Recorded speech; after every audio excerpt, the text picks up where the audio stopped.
Hey there, welcome back. It's Cindy Courtney, your independent Scentsy consultant or sponsor.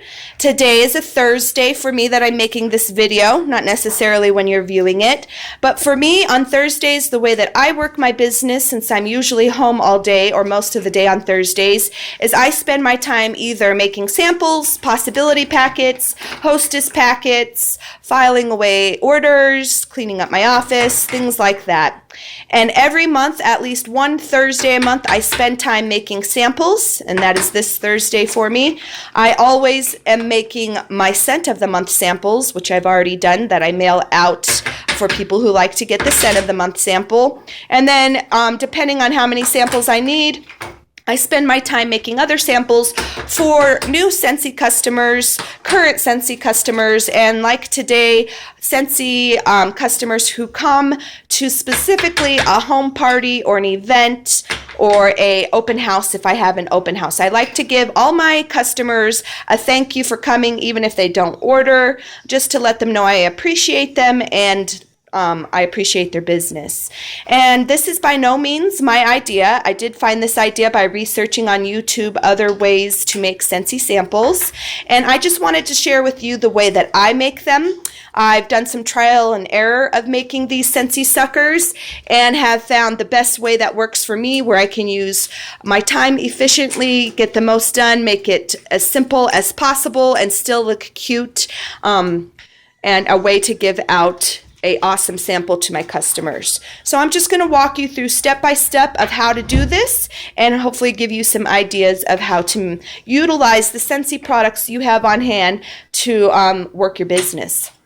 Now, I don't know about you.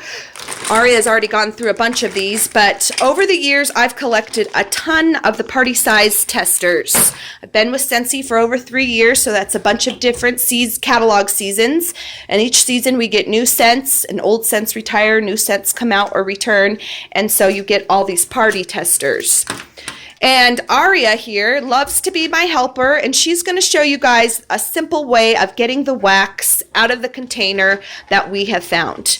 Now, this bag we filled up with party testers a few days ago, and I stuck it in my freezer. So it's been in my freezer a few days, and when it's in the freezer, it obviously freezes, and the wax constricts, becomes smaller, and is easier to get out of the container. So, Aria loves to help me. You can have your family and friends help you make samples too. It's a great way to get kids involved, spend some time with them. And she's showing you that all she does, some are harder than others, is once the wax has been in the freezer, she opens it up, bangs it on the table, and the wax comes out. Then she keeps the lid with the wax and puts it in a little baggie. We got these baggies at Hobby Lobby. They come in all different sizes, and you don't have to get them full price. There's always a coupon you can use to get them 40% off at least. So she keeps the lid with the wax, and we'll show you why in a second. And then all these extra containers that are left over, we keep. We wash them out. In some cases, if we can, we pull out this little plastic piece. I don't know if you can see that but there's an extra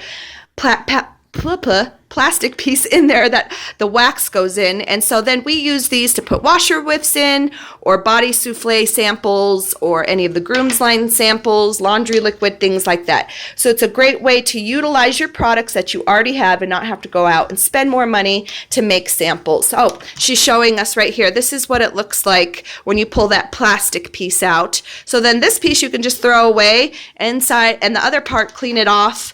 Is this the one it came from? Clean it off and then fill it back up with washer whiffs or whatever suits you. So for the next step, from once you get out all of the samples and lids into little baggies, we like to do each step all at once at a time, but for training purposes, I'm going to show you all the steps now. Is what we do over here is a bag of samples we've taken out and put with the lid. This one here is Berry Blush, a scent that's not even available anymore, but the wax still works great. And what I do is I take it out of the plastic. I'm going to leave the lid over here. And with a microwave safe bowl, this is just a styrofoam bowl because then it doesn't have to heat up forever. I'm going to take this over to my microwave. And through trial and error, I have found that 15 to 25 seconds works best. Most often 20. For this purpose, I'm going to do 25 because I'm going to have to set my phone down and I don't want the wax to reharden. If the wax isn't hard enough or soft enough, when you insert your popsicle stick, the wax will crack and break. And if the wax is too soft, it's going to melt. You don't want that. You want it in between where it's still in solid form, but soft enough to insert a popsicle stick.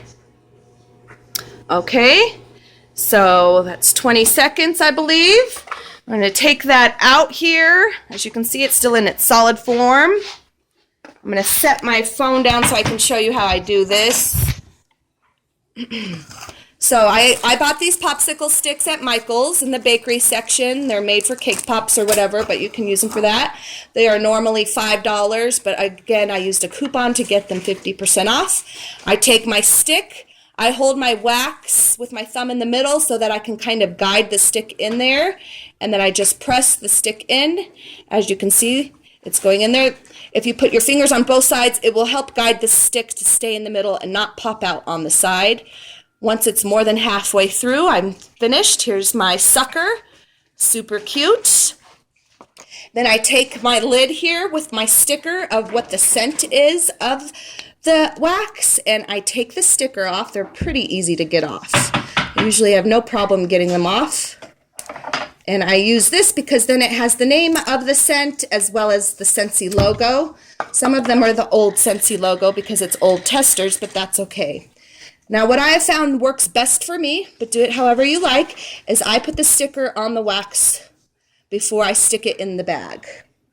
And that is because before I've tried putting the sticker on the outside of the bag, and then I'd have to re-glue it, re-stick it on, I'd lose it and not know what scent it was. So this way it stays in the packaging, you know what the scent is, and it's not going to fall out.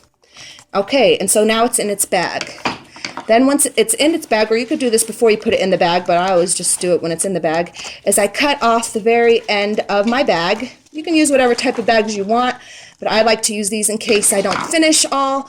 Then I can zip them up and I don't have to worry about the scent escaping. So this is what it looks like once you've cut off the end. Then I'm going to take a twisty tie here that I got from a loot bag that I bought at the Dollar Tree, those bags you buy to put treats in for birthday parties or things like that. And I'm going to use it to twisty tie my packaging onto my sucker.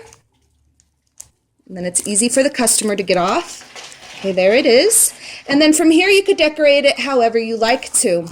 I purchased these tags at a garage sale a few years ago and haven't used them, kind of wondered what to do with them, and realized they'd be perfect for my suckers.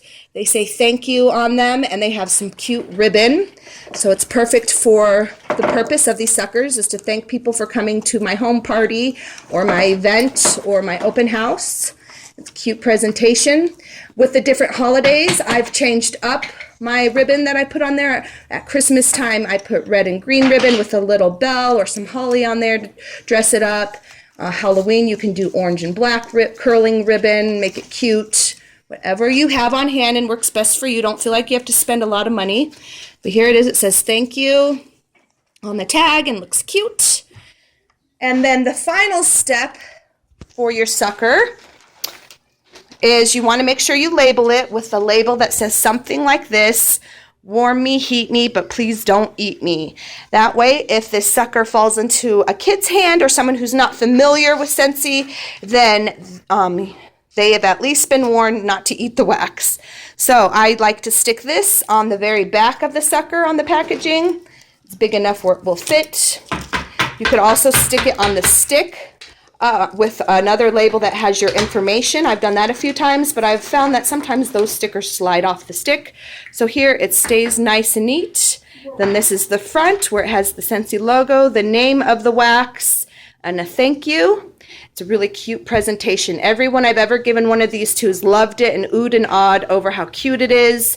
It didn't take very long at all, as you can see, to make one.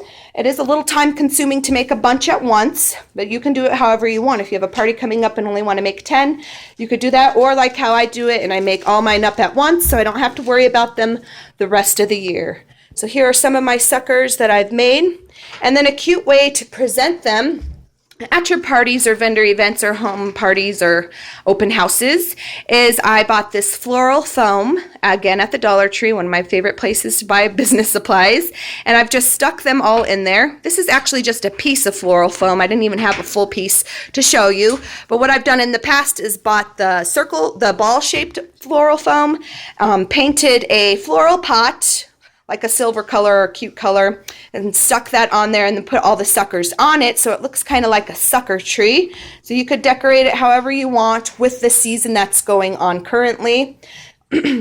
That's how I like to display my suckers. Then they can easily pass it around, pick out the scent that they want to take, either a new scent, a scent they haven't tried, or maybe it's a scent that they loved a lot and is no longer available, and then pass it on to the next person. And it is a way to say thank you for supporting my business and using up current business supplies that we already have on hand that are just taking up room and sitting around. So I hope this video was helpful for you, that you learned a new or an awesome way to display some Scentsy samples. Again, this is not my idea, but I just wanted to show you the way that I do it because I have played with making these suckers a few different ways, and this is what is the quickest, fastest, and easiest for me. I'm going to make another video on samples I like to give to my basket party customers. I will probably be doing that within the next few days, if not today. So make sure you take some time to make samples for your customers, and not only make those samples, but make sure you're passing them out, giving them out. I hope this was helpful for you. If you have any further ideas or comments for me, please leave those below. My information is down below also if you'd like to get a hold of me. And until next time, have a sensational day. Say bye, Aria. Bye.